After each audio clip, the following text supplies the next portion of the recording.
Chantons et dansons, jouons, explorons. Merci, Pom Pom. Voilà, bienvenue, chers amis, à l'épisode numéro 2 des astuces de Franck. Nous allons aujourd'hui parler à nouveau de self-défense, pacifique, pacifiste, avec des outils que tout le monde a à portée de main dans sa maison et dans un contexte où nous allons dans un grand stade pour un grand rassemblement du type concert légendaire, Coupe du monde de foot, Coupe du monde de rugby à 7, et tout le monde est excité, tout le monde est bouillonnant à l'idée de tout ce qui va se passer. Mais dans tout ce public bouillonnant et excité, il y a aussi des gens, et beaucoup souvent, en état d'ébriété. Eh bien, lorsque vous partez de chez vous, vous prenez un morceau de papier, une feuille, voire deux, que vous apposez l'une sur l'autre. Moi, je suis parti rapidement, j'ai pas prévu de me faire attaquer, mais ça peut marcher. Voilà, vous prenez la liste des courses, dossier à classer, je ne sais plus dans quel sens ça se met, et surtout, précautionneusement, vous la roulez, vous la roulez, vous la roulez, vous la roulez, vous la roulez, pour en faire un petit bâton rigide.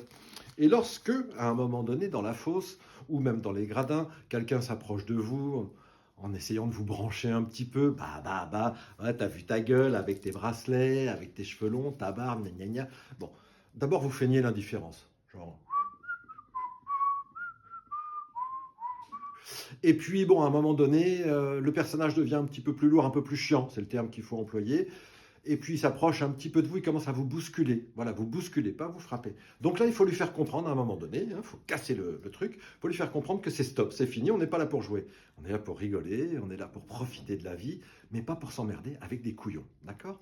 Et donc, avec ce petit papier que vous sortez de votre poche, qui est déjà bien roulé, mais même fixé avec du scotch, c'est encore mieux, hein, eh bien, vous faites une petite rotation, et hop, ok? Vous avez vu le mouvement? Là, je ne vais pas trop loin, mais vous allez jusqu'à la gorge, et croyez-moi, même un petit papier comme ça, bien lancé, dans le nez ou dans la gorge, ça peut calmer. Si ça ne le calme pas, qu'il continue à vous embêter, il faut quand même lui signifier qu'à un moment donné, vous n'avez pas envie de jouer avec lui du tout.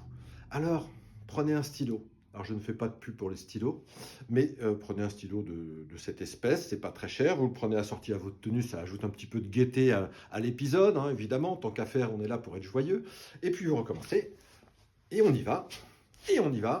Rotation du bassin, et on balance le coude très loin, jusqu'à la gorge, jusqu'au nez, et même à un moment donné, on peut envoyer le nez. Et si vous n'avez ni papier ni stylo, restent les doigts. Eh bien, vous lui balancez soit deux doigts à la gorge, donc le mouvement c'est ça, d'accord, comme ça. Généralement, ça calme. Ou alors, vous visez le nez, le trou dans le nez, comme les éleveurs de bisons aux États-Unis dans le temps, pour les mettre à genoux. Et là, ça va le calmer.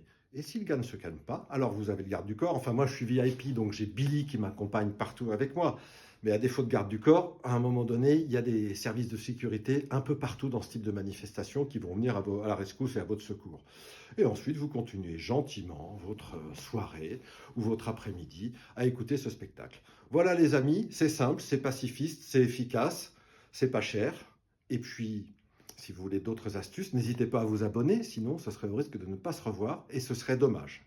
Merci, à bientôt!